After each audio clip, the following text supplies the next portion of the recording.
Hey everybody, and welcome back for another deep dive. This time we're zeroing in on something happening right here in our backyard, South Miami.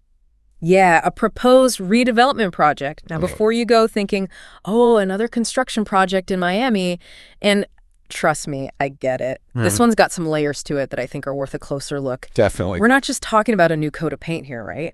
We're talking about a full-on $309 million makeover. Yeah. $309 million.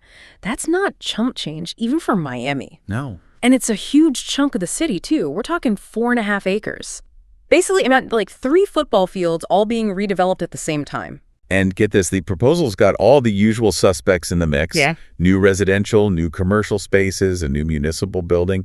But then they throw in these curveballs like workforce housing and historic preservation. That's what makes this really interesting. It's like South Miami's trying to tackle a bunch of different things all at once. They want to make housing more affordable. They want to give the local economy a boost. But they also want to hang on to the city's history, its character. It's a tough balancing act. Yeah, for sure.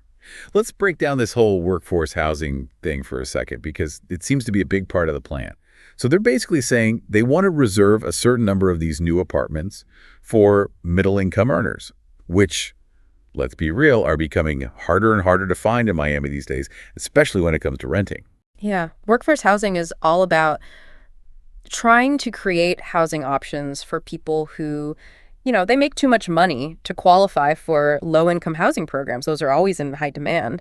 But they also don't make enough to even think about competing with Miami's, like insane market rate rents.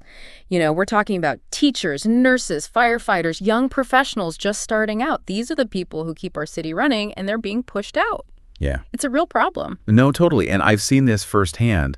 I had the buddy as a teacher, and he ended up having to move all the way out to Hubstead because he couldn't even find a decent one-bedroom in South Miami that he could afford on his salary.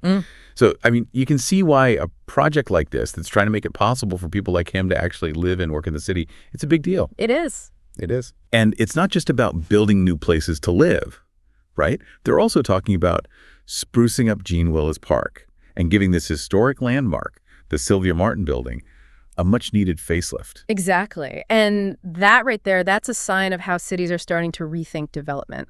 It's not just about throwing up the newest, shiniest buildings anymore.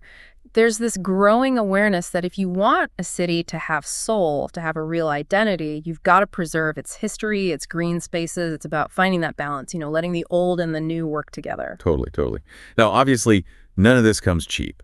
And the article mentions a city's kicking in a significant chunk of change, something like $30 million in the form of a bond, to help fund that new municipal building. That's a serious investment. Right, and that's where the real debate starts. Is this a smart way for the city to be spending its money? What are the potential upsides and downsides of them partnering with a private developer on a project this massive?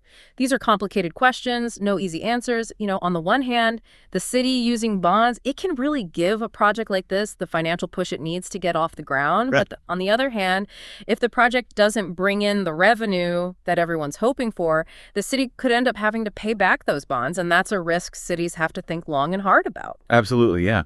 And that's what I think is so important for everyone listening to take away from this. This isn't just some local Miami story, right? This is a snapshot of the kinds of challenges and opportunities that cities all over the country are facing. I completely agree. As you start to notice projects like this popping up in your own communities, ask yourself, how are they tackling things like affordable housing, making sure they're preserving the city's history, its unique vibe, and are they making sure the public benefits? Every decision comes with trade-offs, so what's being given up?